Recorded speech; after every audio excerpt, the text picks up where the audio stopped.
లోపల ఏది ఉంటుంది, కసి, తెలుసుకోవాలన్న పట్టుదల, చెయ్యాలి, ఏదో ఉంది దీంట్లో.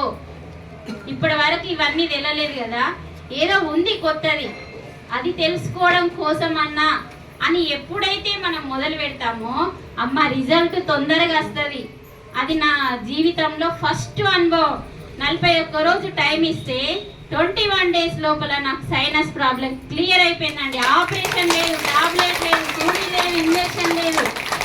ఆపరేషన్ థియేటర్కు వెళ్ళి వాపస్ వచ్చి ధ్యానం క్లాస్ నేర్చుకొని, ధ్యానానికి వెళ్ళి చూడండి, ఏదో రోగం తగ్గడం కోసం ధ్యానం చేస్తే అంత తొందరగా రిజల్ట్ వస్తాదో రాదో నాకు ఇప్పుడు. ఇందులో ఏముందో తెలుసుకోవాలి. సత్యం కోసం పరితపిస్తున్న మన ఆత్మకి తొందరగా రిజల్ట్ వస్తుందన్న విషయము ఆ రోజు నా ఫస్ట్ అనుభవంతో నేను నేర్చుకోవడం జరిగిందండి.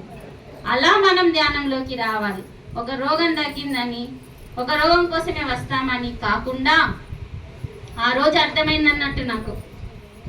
అంటే మనం కేవలం ఏదో చిన్న చిన్న రోగాలకు తగ్గించుకోవడానికి కాదు, ఇందులో ఏదో ఉంది అని ఇంకా కసి పట్టుదల పెరిగి చక్కగా 3 సంవత్సరాలు ఎటు వెళ్ళకుండా, ఫంక్షన్స్ ఎటు వెళ్ళకుండా ఒక 3 సంవత్సరాలు కఠిన సాధన. అంటే గదిలో నుంచి బయటకు రాకుండా 3 రోజులు మౌనంతో.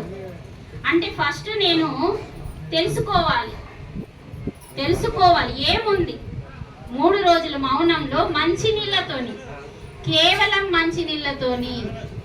ఏం చెప్పిండ్రు మాస్టర్లు? మౌనం చాలా గొప్పది. మనకి 18 ఆదర్శ సూత్రాలలో మొదటిది శ్వాస మీద ధ్యాస సరైన ధ్యానం అయితే, 2వది స్వాధ్యాయం అయితే, 3వది సజ్జన సాంగత్యం అయితే, 4వది మౌనము. ఓకే, ఈ మౌనం అంటే ఏంటిది? సంవత్సరం ఉన్నాడంట గురుగారు మౌనము. మరి సంవత్సరం ఒకసారి క్లాసులో విన్నాం, 1 సంవత్సరం మౌనం ఉంటే 20 సంవత్సరాలు ఆయనకు ఉపయోగపడిందంట. అంటే గురుగారు 1 సంవత్సరం ఏం మాట్లాడకుండా మౌనంలో ఉంటే ఆ శక్తి అంతా కూడా కట్టుకుంటే 20 సంవత్సరాలు ఈ సొసైటీకి ఉపయోగం